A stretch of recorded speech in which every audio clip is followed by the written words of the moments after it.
Some of you in high school or college may have read the famous classic book, A Hitchhiker's Guide to the Galaxy. If you did, you remember that part of the plot of that book is that humanity develops a supercomputer and sets it about the task of answering the question, what is the ultimate meaning of life? Well, the computer gets a hold of the question and begins to run calculations and runs calculations and purrs and whirs and runs calculations over and over and over again for 7.5 million years until finally the supercomputer spits out an answer. It says that the meaning of life is 42. The leaders of humanity are gathered around to hear the answer, and the computer spits it out. 42 is the meaning of life. There's a long silence until finally somebody shouts at the supercomputer, "That's it? After 7.5 million years of thinking about this, you come up with the answer 42? And the computer replies, "Yes, I checked and double-checked the numbers, and that's the way it is, 42. Part of what the author of A Hitchhiker's Guide to the Galaxy is doing there is just making fun of the whole idea of there being any meaning of life in the first place, right? If a supercomputer can't get at it after 7.5 million years of doing calculations, then what are you and I going to be able to come up with that's any better than just 42 in the 70 or 80 years that the Lord normally gives to human beings?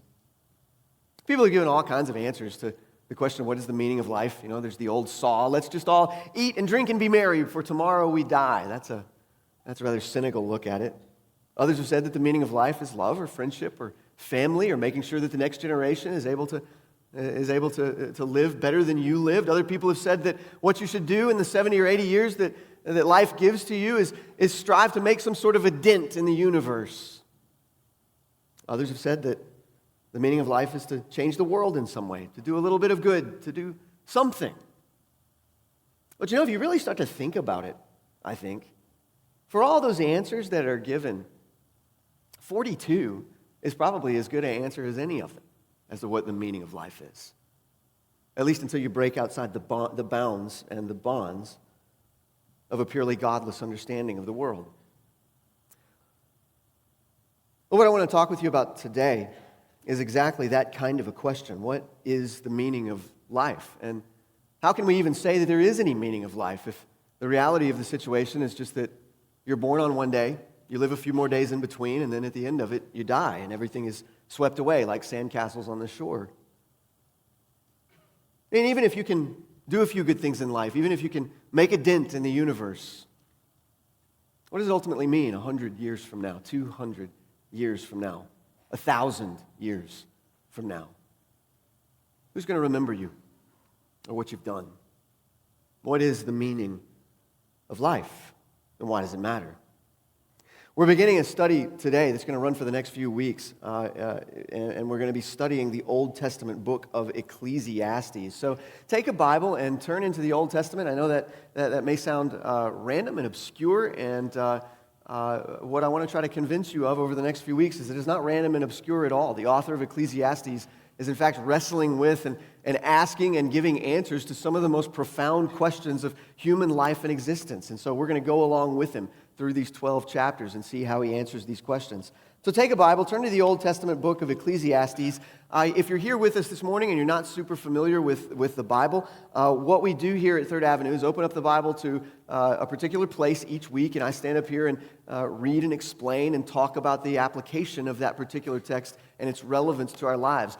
The Bible is divided up into really two major parts. There's the Old Testament and then there's the New Testament, and the two are sort of divided according to whether Jesus has arrived or not on the scene of the story. So in the Old Testament, Jesus has not yet arrived. In the New Testament, it's when he arrives. Well, so today and for the next few weeks, we're going to be looking back to a document that was written some hundreds of years before Jesus was actually born. And yet it's a document that says true and right and good things about who God is and who we are. And in the end, I think, even points us to Jesus as the answer to the question, what is the true meaning of life?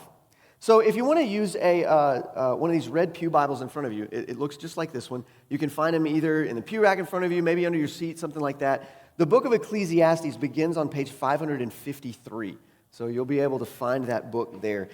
This book, Ecclesiastes, is one of a handful of books in the Old Testament, along with Job and Psalms and Proverbs and the Song of Solomon, that make up a category of biblical literature that we refer to as wisdom literature. Wisdom literature. There's several different genres of Scripture in the Old Testament. In particular, you've got the law, you've got the histories, you've got the major prophets, the minor prophets. But there's one category of book, and there are 5 different books in it, that we call wisdom literature. Now, it's always a little bit hard to define exactly what constitutes wisdom literature. And the reason is because nobody wants to say that all the wisdom in the Bible is confined to these 5 books, right? Wisdom is sort of all over the Bible. And so it's a little bit difficult in some way to say, well, this book is about wisdom and this book is about something else. But we try to do it anyway. One of the ways that we do is to recognize that these books, Job, Psalms, Proverbs, Song of Solomon, and then Ecclesiastes, which is what we're studying, they have something in common. They share a kind of unique purpose together. They're all kind of trying to do the same thing that is different from other books of the Bible. And what they're all trying to do that's sort of unique is just at a very broad level, they reflect on the world that God has made. They reflect on the rhythms and patterns that kind of make up that world and make up the rhythms and patterns of life. And then they start to reflect on humanity's place in that world and in that life. So you might say that as you come to these books of wisdom, their purpose is to teach us the art of living well in God's creation. And as we're going to see, as we make our way through the book of Ecclesiastes, that's exactly what this book is trying to do, though it does so in a bit of a unique and kind of in through the back door sort of way. I think you'll understand that a little bit better as we get to the message of the book. Before we do that, though, let's just, as we do every time we start a new series and a new book of the Bible, let's just start with the basics and talk about some of the things that sort of describe the book of Ecclesiastes.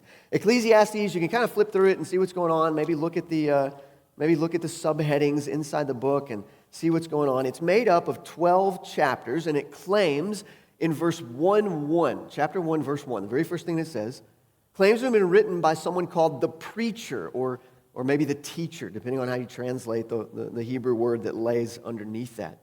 Traditionally, through most of Jewish and even Christian history, people have assumed that the book was written by King Solomon, mostly because that very first verse, 1:1, says that this preacher or teacher was the son of David and king in Israel. And that makes sense if you apply that to Solomon, but also because of some of the ways that this author, this preacher or teacher, describes his life, particularly in chapter 2, when he says he had great wisdom and he had great wealth, and all of those things just kind of sound to us like Solomon. Well, all things considered, we don't know exactly when the book was written. And all things considered, Solomon is probably as good a guess as any, which would put this somewhere like 800 years before the birth of Christ. But if it was Solomon who wrote the book, then there are some things about it that just get a little bit strange, right? So, for example, if you look at chapter 2, verse 9, the author of the book says there, so he does all this stuff, right? And then he says, so I became great, and I surpassed all who were before me, who ruled before me, all those who were king before me in Jerusalem. I surpassed them all. Well, if this is Solomon, then the all who preceded him as king in Jerusalem would be, well, one guy, David. That's it. I mean, David was the only king that ruled before Solomon in Jerusalem. And so to boast like this guy does in chapter 2, verse 9, that you surpassed all who came before you, and that was one guy, is a little bit of a weird flex. So it's also possible that the guy who wrote Ecclesiastes is not, in fact, Solomon. Maybe it was written by another king of Israel sometime later. I mean, if you look at 1:1, those words could apply to any king in Jerusalem, actually, not just Solomon. The words of the preacher, the son of David, that phrase, the son of David, was applied to all the kings of Israel, and even all those who were descendants of David. So Joseph in the New Testament, for instance, is called the son of David. And Jesus himself is called the son of David. It doesn't have to be Solomon. So then you've got this title here, Ecclesiastes. What does that mean? I mean, have you ever just looked at that word? Because it is a very strange looking word, right? If you're clued into Greek a little bit, you might be able to see that it has something to do with ekklesia, which is the Greek word for church or for assembly. And so you're kind of wondering, well, what does What does church have to do with this? What do assemblies have to do with this? For most of us, we're not even that clued into the Greek. And so we look at this word, Ecclesiastes, and we think that it's probably parallel to the word Proverbs, right? So in Proverbs, you've got this book that is full of Proverbs, and here in this book, you've got this book that is full of Ecclesiastes. But then you stop and think about it, and you're like, well, yeah, I know what a proverb is, but what in the world is an Ecclesiastes? Well, let me set your mind at ease. There is no such thing as an Ecclesiastes, and this is not a book that is full of multiple Ecclesiastes. What it means, actually, is this word, Ecclesiastes, is just a Latin. It's not even Greek, really. It's a Latin translation of the Hebrew word that's used there for preacher in 1:1. The words of the preacher. There's a Hebrew word that lies underneath that, and this book is actually called in Hebrew that very word. The Hebrew word is kohelet, and that's what they called this work. It's just called the preacher in Hebrew. Well, when the Bible began to be translated into Latin, they just took that Hebrew word kohelet, they translated it into Latin, and that word was not Ecclesiastes in the plural, but Ecclesiastes, the teacher or the preacher. So if it helps you, you can take a pen and just sort of strike that out and say, the translation of this into the English would be the teacher. That's what this book is actually called. Ecclesiastes is a book of wisdom, like we said, and like other books of wisdom, it's meant to help us learn the art of living well in God's creation. But Ecclesiastes is very different from its sort of fellow traveler wisdom book, Proverbs, where Proverbs is largely a grab bag of various aphorisms about dozens and dozens of things, and the arrangement of the book is somewhat random. Ecclesiastes is not like that at all. And if you want to understand the book, you can't just drop into it and pick out one verse and use it as a kind of fortune cookie to tell you what to do with your life today. It's not going to work like that. And in fact, if you try that, there are a few verses in the book that'll get you into serious trouble if you don't put them in their context. Now, Ecclesiastes is a lot more like most of the other books in the Bible in that it pursues a single line of argument from start to finish, from chapter 1 all the way through chapter 12. This author is making an argument. He's making a case about something. He wants you as the reader to start in chapter 1, go through chapter 12, and understand his argument from start to finish. Now, that's not to say that when you read the book of Ecclesiastes, if you have a sort of scientific, logical, step-by-step mind, like I kind of do, that is not to say that this book is going to seem logical and step-by-step to you. It's just not. It is not an instruction booklet. It's not a logical step-by-step kind of argument. It's better understood as a kind of work of art. In fact, it makes its points not just by stating them in a logical sort of syllogistic fashion, A and B and therefore C. It doesn't really do that. It makes its points by showing them to you, by making you and helping you feel its points even as you're reading the book. So let me just give you an example. One of the points that the book of Proverbs is going to make is that life itself is often circular and repetitive. It's just going to make that point over and over, just like the sun rises and the sun sets and the wind blows and then it blows again.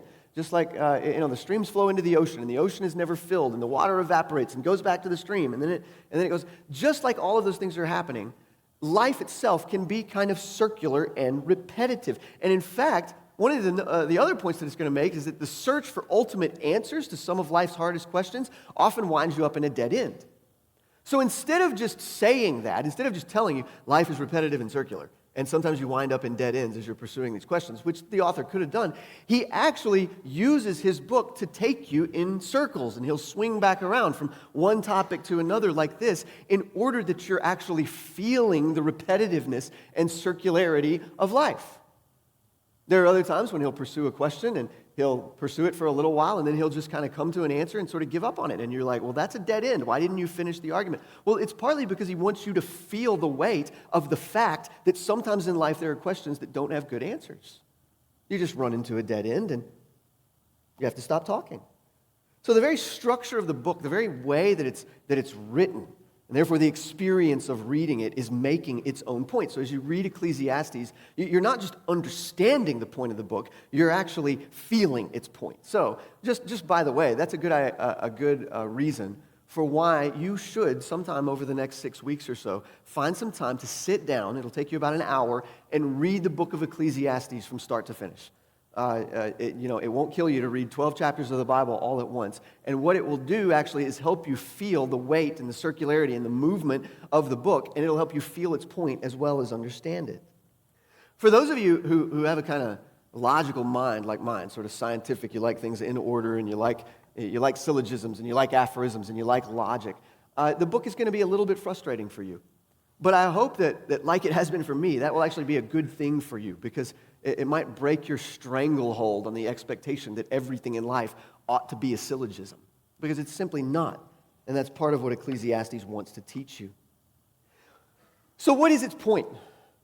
I mean, if the book is written and structured and built so that you might not just understand its point, but feel its point, what exactly is the point? Well, that's a super interesting question, because it's one that people have been talking and arguing about literally for millennia now. I mean, we Christians have been arguing about it for 2,000 years, and the Jews argued about it for at least hundreds and maybe more than 1,000 years themselves. I mean, on the one hand, the book at times, as we read through chapter 1 and 2, you're going to see this in bright colors. The book just seems sometimes hopelessly pessimistic.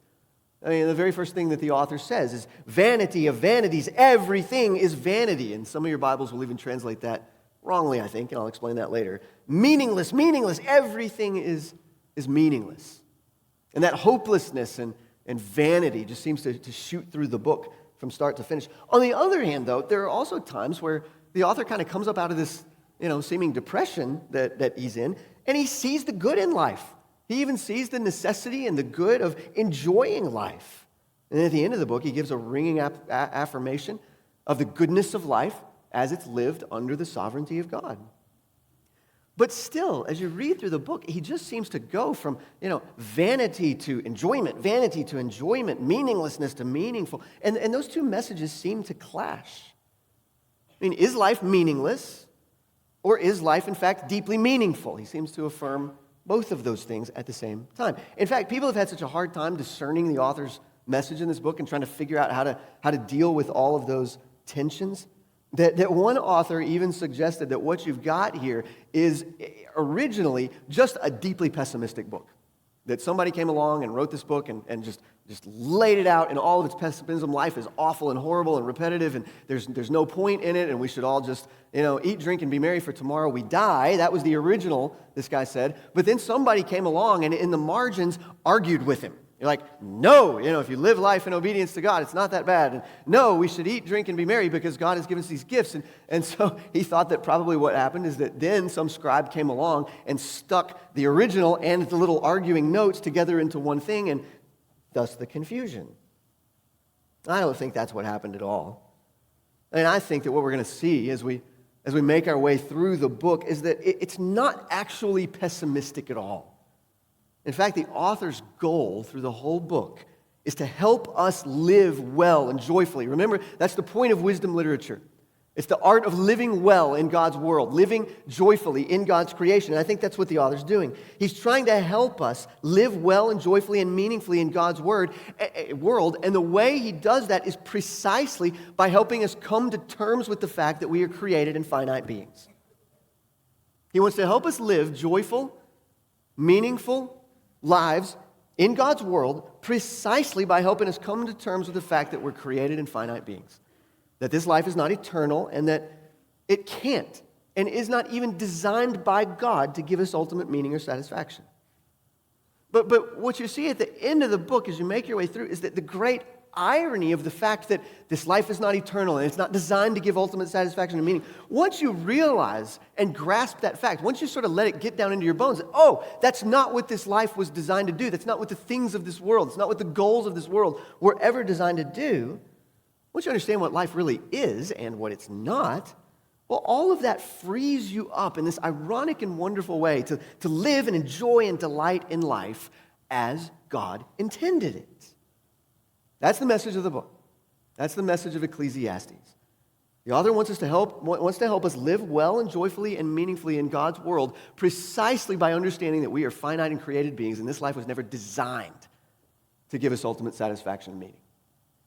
But once you understand that, It actually helps you to live joyfully and truthfully and delightfully as God intended life to be lived. So, we're going to spend the next 6 weeks working through this book, all 12 chapters of it, and trying to take that message to heart and work it out in our lives. But we're going to begin today with the first 2 chapters of the book. And what you've got here in these first 2 chapters is the story of a king who has tried it all and throws up his hands in frustration. So look with me at Ecclesiastes chapter 1. The words of the preacher, the son of David, king in Jerusalem. Vanity of vanities, says the preacher. Vanity of vanities, all is vanity. What does man gain by all the toil at which he toils under the sun? A generation goes and a generation comes, but the earth remains forever. The sun rises and the sun goes down and hastens to the place where it rises again. The wind blows to the south and goes around to the north. Around and around goes the wind, and on its circuits the wind returns. All streams run to the sea, but the sea is not full. To the place where the streams flow, there they flow again. All things are full of weariness. A man cannot utter it. The eye is not satisfied with seeing, nor the ear filled with hearing. What has been is what will be, and what has been done is what will be done, and there is nothing new under the sun. Is there a thing of which it is said, see, this is new? It has been already in the ages before us. There's no remembrance of former things, nor will there be any remembrance of later things yet to be among those who come after. I, the preacher, have been king over Israel and Jerusalem, and I applied my heart to seek and to search out by wisdom all that is done under heaven. It is an unhappy business that God has given to the children of man to be busy with. I've seen everything that is done under the sun, and behold, all is vanity and a striving after the wind. What is crooked cannot be made straight, and what's lacking cannot be counted. I said in my heart, I have acquired great wisdom, surpassing all who are over Jerusalem before me, and my heart has had great experience of wisdom and knowledge. I applied my heart to know wisdom and to know madness and folly. I perceived that this also is but a striving after wind. For in much wisdom is much vexation, and he who increases knowledge increases sorrow. I said in my heart, come now, I will rest you with pleasure. I will test you with pleasure. Enjoy yourself. But behold, this also is vanity. I said of laughter, it's mad, and of pleasure, what use is it? I searched with my heart how to cheer my body with wine, my heart still guiding me with wisdom, and how to lay hold on folly till I might see what was good for the children of man to do under heaven during the few days of their life. I made great works. I built houses and planted vineyards for myself. I made myself gardens and parks and planted in them all kinds of fruit trees. I made myself pools from which to water the forest of growing trees. I bought male and female slaves and had slaves who were born in my house. I had also great possessions of herds and flocks, more than any who had been before me in Jerusalem. I also gathered for myself silver and gold and the treasure of kings and provinces. I got singers, both men and women, and many concubines, the delight of the sons of man. So I became great and surpassed all who were before me in Jerusalem. Also my wisdom remained with me. And whatever my eyes desired, I did not keep from them. I kept my heart from no pleasure, for my heart found pleasure in all my toil, and this was my reward from all my toil. And then I considered all that my hands had done, and the toil I had expended in doing it. And behold, all was vanity and a striving after wind, and there was nothing to be gained under the sun. So I turned to consider wisdom and madness and folly. For what can the man do who comes after the king? Only what's already been done. And then I saw that there's more gain in wisdom than in folly, as there's more gain in light than in darkness. The wise person has eyes in his head, but the fool walks in darkness. And yet I perceived that the same event happens to all of them. And then I said in my heart, what happens to the fool will happen to me also. Why then have I been so very wise? And I said in my heart that this also is vanity. For of the wise as of the fool there is no enduring remembrance, seeing that in the days to come all will have been long forgotten. How the wise dies, just like the fool. So I hated life, because what is done under the sun was grievous to me. For all is vanity and a striving after wind. I hated all my toil in which I toil under the sun, seeing that I must leave it to the man who will come after me, and who knows whether he will be wise or a fool. Yet he will be master of all, for which I toiled and used my wisdom under the sun. This also is vanity. So I turned about and gave up my heart to despair over all the toil of my labors under the sun, because sometimes a person who has toiled with wisdom and knowledge and skill must leave everything to be enjoyed by someone who did not toil for it. This also is vanity and a great evil. What has a man from all the toil and striving of heart with which he toils beneath the sun? For all his days are full of sorrow, and his work is a vexation. Even in the night his heart does not rest. This also is vanity. There is nothing better for a person than that he should eat and drink and find enjoyment in his toil. This also I saw is from the hand of God. For apart from him, who can eat or who can have enjoyment? For to the one who pleases him, God has given wisdom and knowledge and joy. But to the sinner, he's given the business of gathering and collecting, only to give to one who pleases God. This also is vanity and a striving after wind. It's a fascinating little story, isn't it? I mean, you can see what's going on. This teacher is a fabulously wealthy king who decides that he is going to figure out what the true meaning of life is. And then he launches out on a lifelong journey to find it. He tries everything ultimately. He tries the pursuit of wisdom and education and learning. He tries the pursuit of pleasure. He tries possessions and food and drink and sex and productivity. And finally, at the end of it all, he comes to the conclusion that all of this stuff is just vanity. He says in the last verse, and we'll say over and over again, it's just a striving after the wind. It runs like a refrain through these couple of chapters. It's vanity. It's a striving after the wind. But I think what you've got to understand about this book is that this king's writing is not just a cry of despair into the darkness. He's going to make a case about life, a case about how to live well in God's world, and this recounting of his striving to find meaning in life through the things of this life is kind of the first step in the lesson that the author wants to teach his readers. What he wants to do is in these first couple of chapters, grab you by the shirt and tell you in a fairly shocking way what you and I try so hard to ignore and look away from. And that is the fact that this life will never be able to give us ultimate meaning, ultimate satisfaction, or ultimate significance, because for every single one of us, this life ends in death. This life is just incapable of giving you what you're looking for, because for every single one of us, it ends in death. I think that's the main idea of these two chapters. This life will never be able to give you ultimate significance or satisfaction, because one day soon, you're going to die. You're going to die. It might seem awful, but stick with me, because I think ironically, when you grasp that point that this life can't give you meaning because one day you're going to die, once you grasp that point, that's exactly what allows you then to live this life as God intended you to live it. In other words, not trying to mine life, not trying to squeeze life and exploit life and torture life for it to give something that it can never give to you, but simply recognizing life for what God intended it to be in the first place. It's a gift from God. The purpose of it is to enjoy it for its own sake, savor it and delight in it as a good gift from God. You can't do that if you think life is to be mined and squeezed for some ultimate significance for you. You'll never find that in this life. And once you understand that, you can enjoy it for its own sake, as the gift from God that it is. I want to think about these chapters in two main points. First of all, the shortness and thinness of life. The shortness and thinness of life. And then number two, our hopeless attempts to escape it. That shortness and thinness. Point number one, the shortness and thinness of life. And number two, then, our hopeless attempts to escape that. So, point number one, the shortness and thinness of life. It was Thomas Hobbes who famously said of human life in his book Leviathan that it is solitary, poor, nasty, brutish, and short. It's been a common sentiment throughout human history. American poet Kim Elizabeth said this about life: "We will all someday experience death, and then we will become as obsolete as a dead leaf falling from a tree, crushed by passers-by to ashes underlying the earth."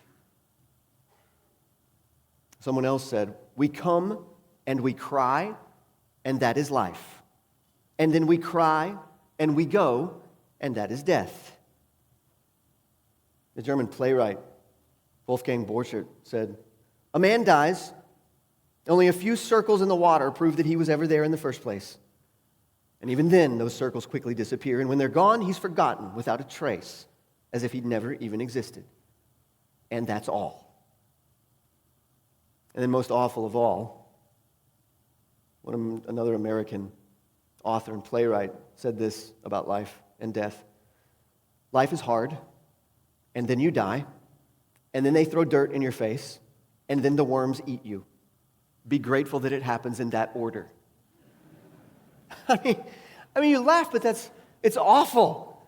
I mean, all of those quotes that I just gave you, they're just horrible. They're not encouraging. They're not like the life verses that you put on a poster in front of a sunset. This is not what you want to think about when you've got a bad day, that the end of all of this is that the worms are going to eat you right after they throw dirt on your face. But I think that as awful as those quotes are, it's hard to deny that there's a hard-headed truth to what those people are seeing and saying about life. And the fact is the author of Ecclesiastes sees it too. Look at verse 1, what he says there. Vanity of vanities, says the preacher. Vanity of vanities, all is vanity. What does man gain by all the toil at which he toils under the sun? And of course the expected answer there is nothing. He doesn't ultimately gain anything. Look at verse 1 there. The word vanity there is notoriously difficult. And depending on what Bible you've got, it'll be translated in lots of different ways. I think there are some Bible translations, though, that have led us astray a bit by translating that word vanity, the Hebrew word that lies under it, as meaninglessness. As if the author of Ecclesiastes is just a kind of freshman philosophy major who's read one book by Nietzsche and comes back saying, the life is absolutely hopeless and full of despair and there's nothing to it. That's not what he means to say. He isn't saying that life is meaningless. I mean, you can read the rest of the book and you can see that it's obvious that that's not what he's saying. Life has meaning. Wisdom is better than folly and light is better than darkness. We read that verse. Some things are better than others. Some circumstances are better than others. It's not all just absolute hopelessness and despair and meaninglessness. In fact, the word doesn't mean meaninglessness at all. That word vanity is actually the word in Hebrew for a vapor or a mist or a breath or a wisp of smoke. Here one moment and gone the next without making any real impact on the universe. And so what the author is really saying is not necessarily that everything is meaningless, but he's just saying life is the merest of breaths. The merest of breaths. Everything, he says, is but a breath. And it's not just Ecclesiastes that says that about you and me in our short years.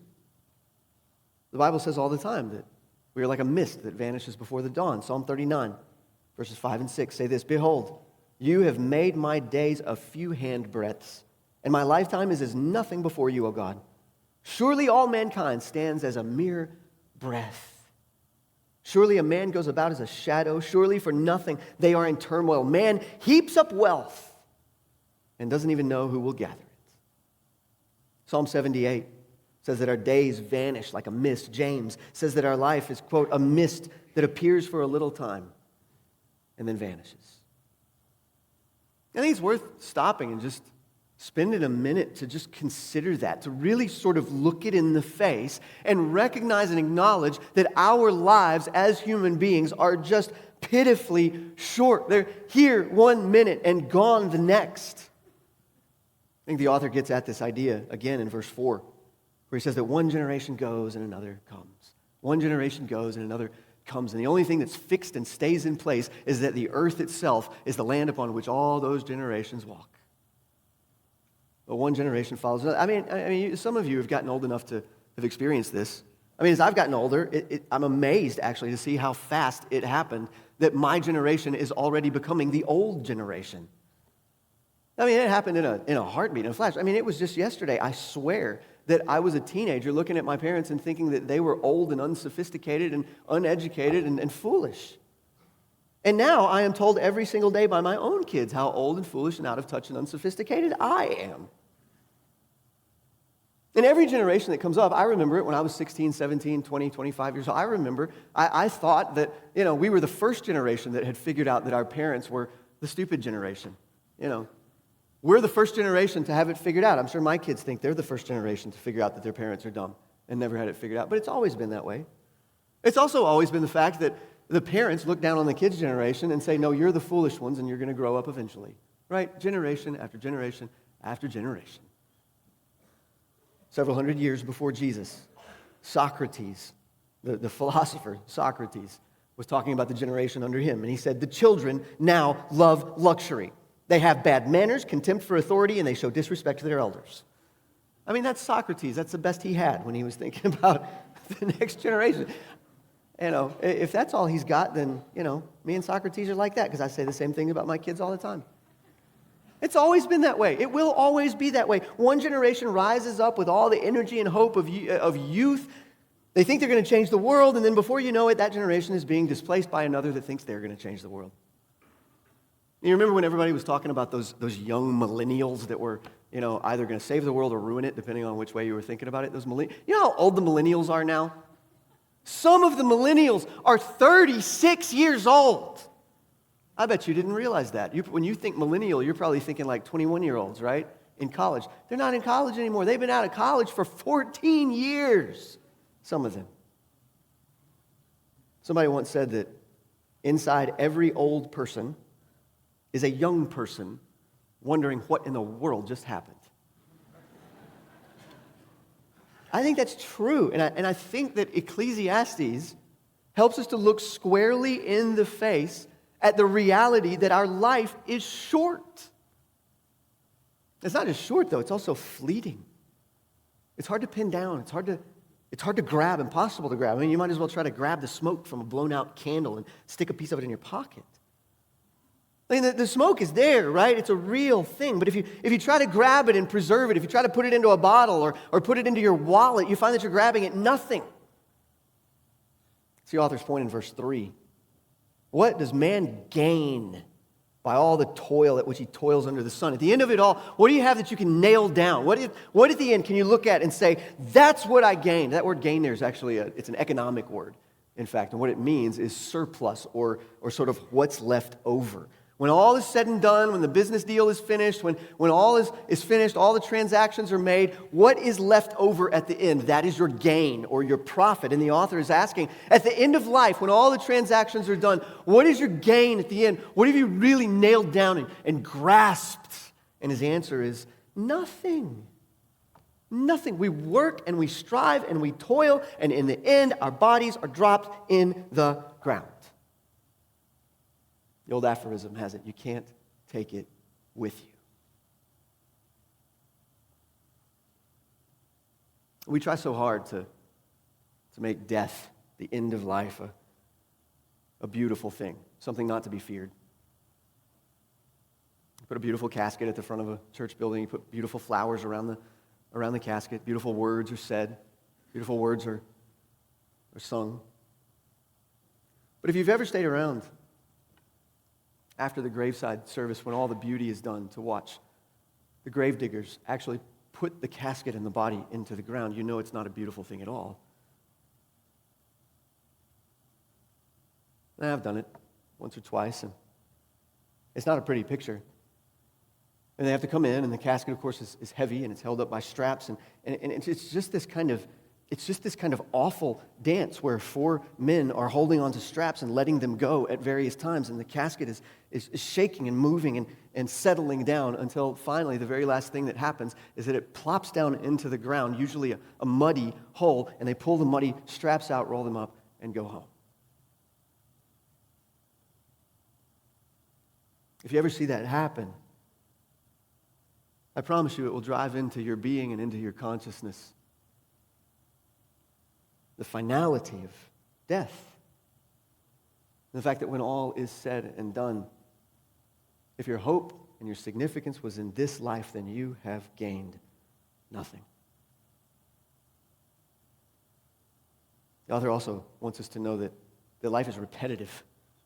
It's repetitive. It's just sort of the same things over and over and over again. It's the point of verses 5 to 11 that we read earlier. The sun rises and then it sets, and then you can see there in verse 5, it hastens to the place where it rises. The word hastens there is actually a little more interesting than that. It's pants.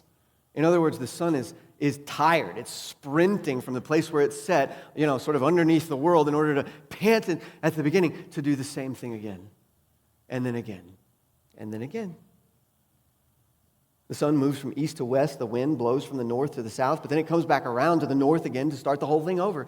Streams and rivers flow and flow and flow into the ocean without stop, and yet the ocean is never filled. It's just there. Our eyes take in sights and our ears take in sounds, but they're never full, they're never satisfied.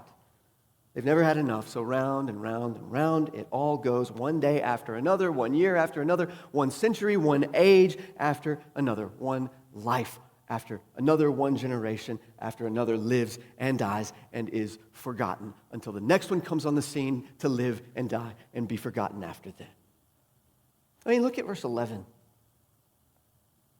There is no remembrance of former things, nor will there be any remembrance of the later things yet to be among those who come after them. You see what that's saying? Not only will you be forgotten, but so will your children. And so will their children, and their children, and their children. Now, let's pause here again before we go on, because I think what happens at this point, of course, is that when we're confronted with the starkness of what this author is saying about life and its brevity and its shortness and its vanity, what we start to do as human beings is look for a way out of this relentless sadness. And the way we normally do it is just to look away. We don't want to think about death. We don't want to think about the shortness of life. We don't want to think about the fact that a mere 100 years or so from now, most of us aren't going to be remembered even by our closest relatives. Now, you realize that, right? It's 2019 now. You realize that by 2119, even your closest relatives probably won't even know your name. And how many of you, if pressed, could actually give the first and last name of all 8 of your great-grandparents? Not many, I would guess. And so we just don't want to look at it. We just don't want to face up to the fact that life is short and death comes and then we're forgotten. But it's even worse.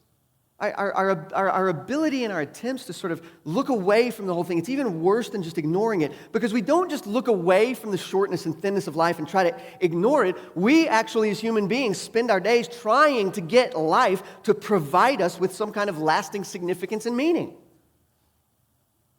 We think that maybe if we do family just right, or maybe if we accomplish this in our job, or maybe if this friendship works out, or if this accomplishment can happen in my life, then I'll get some significance.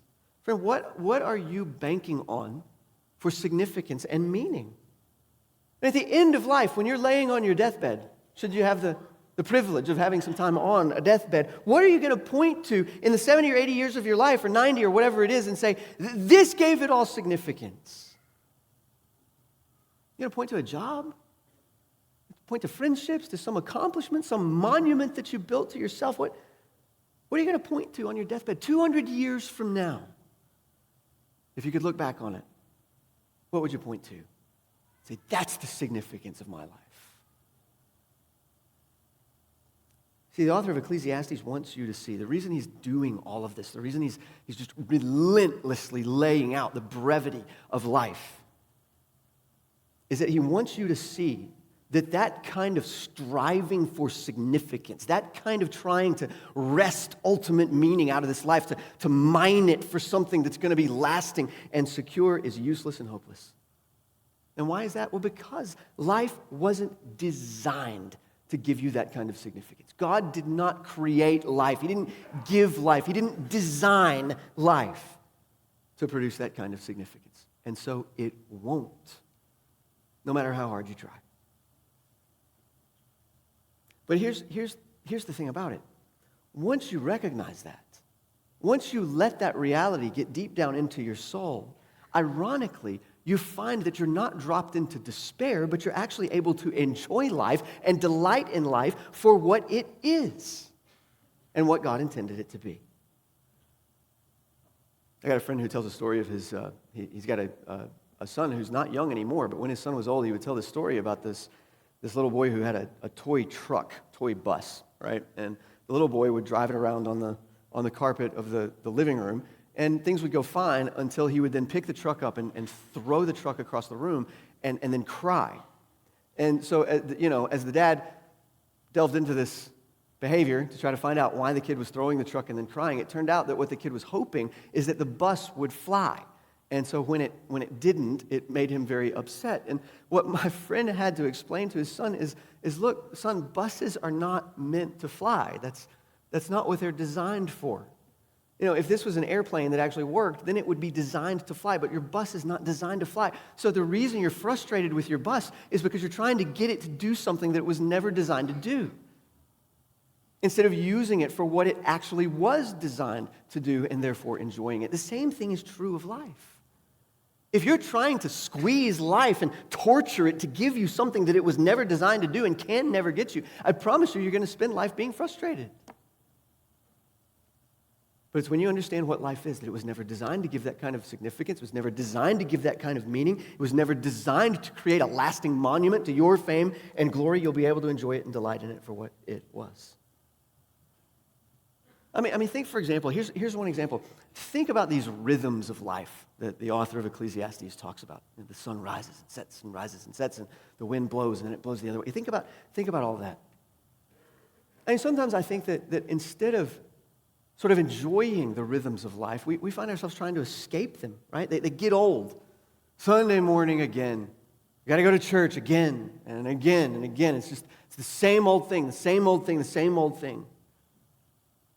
I often have that thought at Christmas as I've gotten older. Oh, the same old tree, the same old cookies, and the same old cheese logs, and the same, it's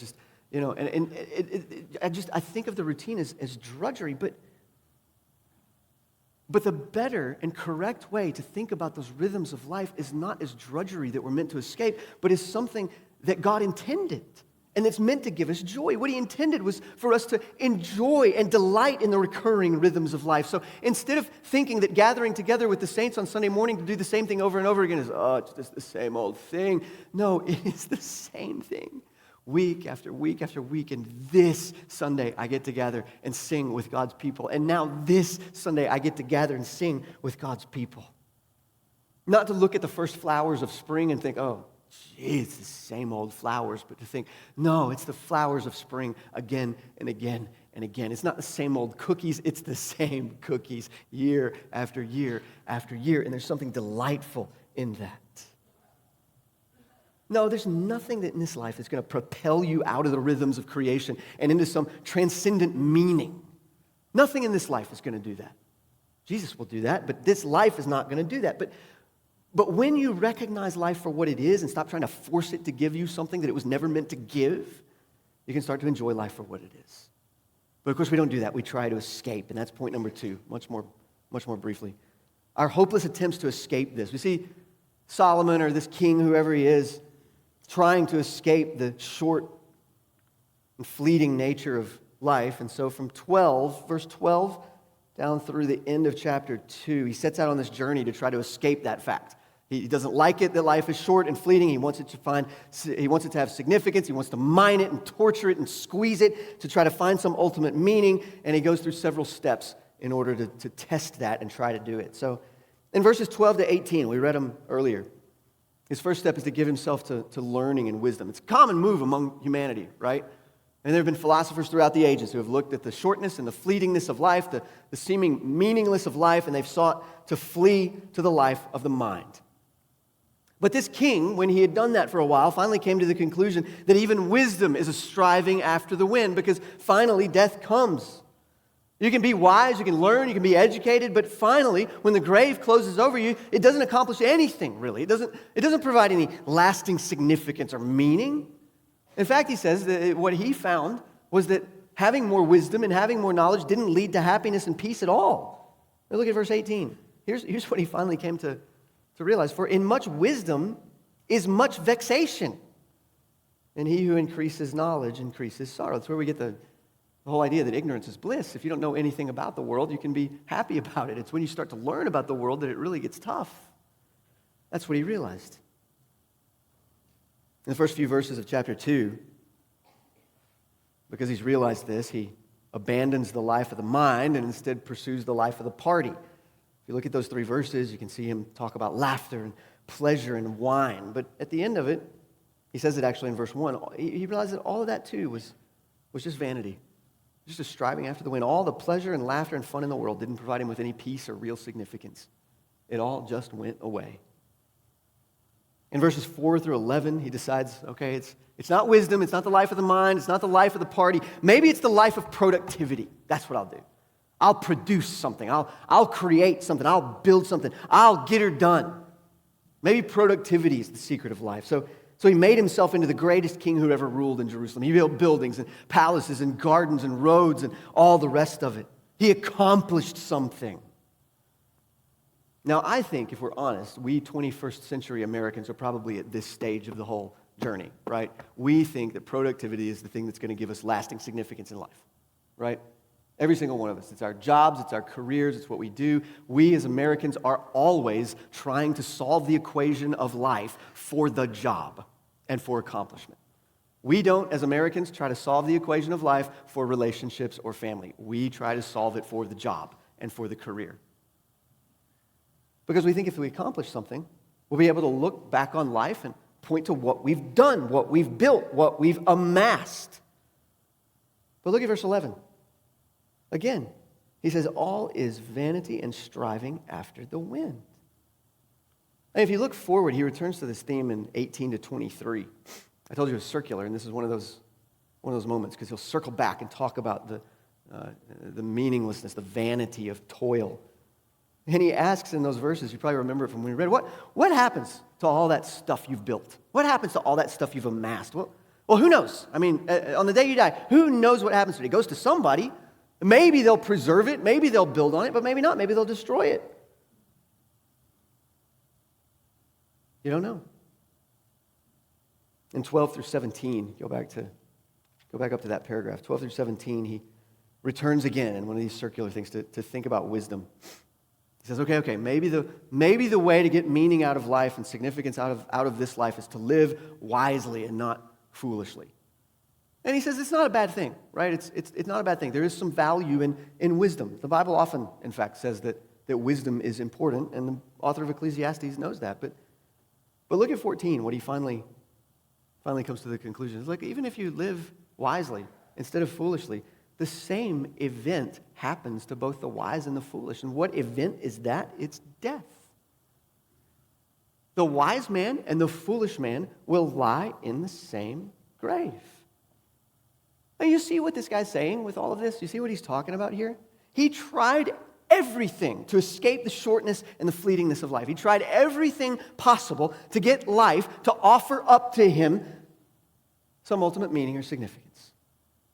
And the thing about this guy is that he had the resources to do it, right? I mean, I think some of us often think, oh man, the only thing that's holding me back from getting significance out of this life is I do not have the time and money to do it. Well, take it from the author of Ecclesiastes. Even if you did have the time and money to really go after life with gusto, you wouldn't find any meaning and significance in it. This guy had it. He had everything he needed to make life work. He had time. He's the king, right? What does he have to do? He's got money. He's got power. There are no constraints on him. Anything he wanted, he could have. He built buildings. He had possessions. People, slaves, built monuments to him. He had the best food and drink in all the kingdom. He had all the sex that he wanted with whoever he wanted. He had the best teachers in the world to give him the best wisdom that mankind had to offer. And yet, in the end, he says, none of it did the trick. Death still comes to us all. If you have money, death comes. If you don't have money, death comes. If you have possessions, death comes. If you don't, death comes. If you're famous, death comes. If you're obscure, death comes to us all. But then look at 24. Look at verse 24. He says there, so this is like the therefore. Therefore, there is nothing better for a person than that he should eat and drink and find enjoyment in his toil. This also I saw is from the hand of God. For apart from him, who can eat or who can have enjoyment? That's his conclusion. That's kind of what he's going to explore through the whole rest of the book. And we will too over the next 5 weeks. But what does he mean there? I mean, if you read it in a certain way, it still sounds kind of despairing. It just sounds like the old saw. Well, if everything is vanity and short and fleeting, then let's eat, drink, and be merry, for tomorrow we die. Is that what he's saying? We might as well just eat, drink, and be merry because that's all there is in this life and there's no other significance to it. I don't think so.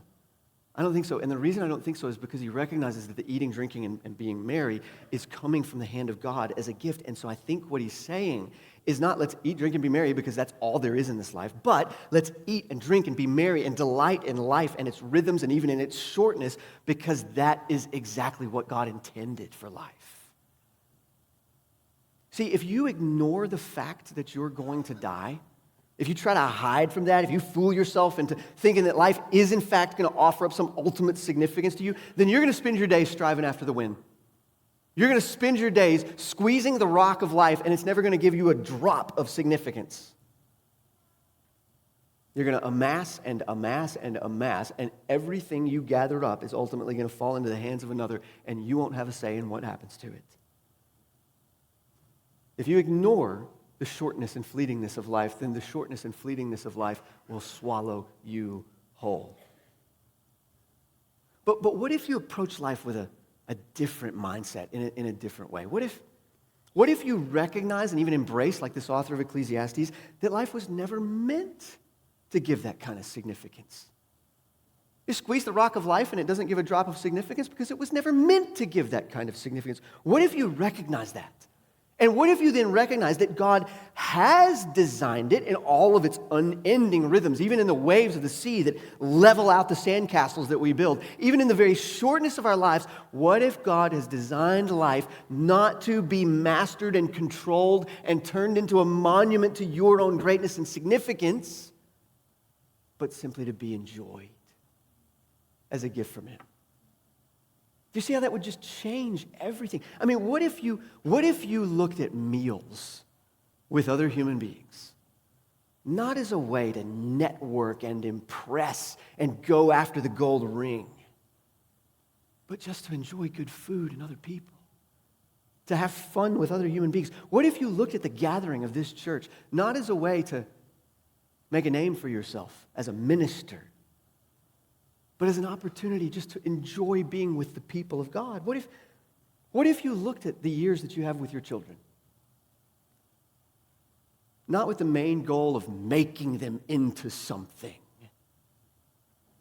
but of just enjoying them as the good gift that they are from God? What if you looked at your classes not just as a means to the end of the diploma, to the end of the job, to the end of the career, to the end of what exactly?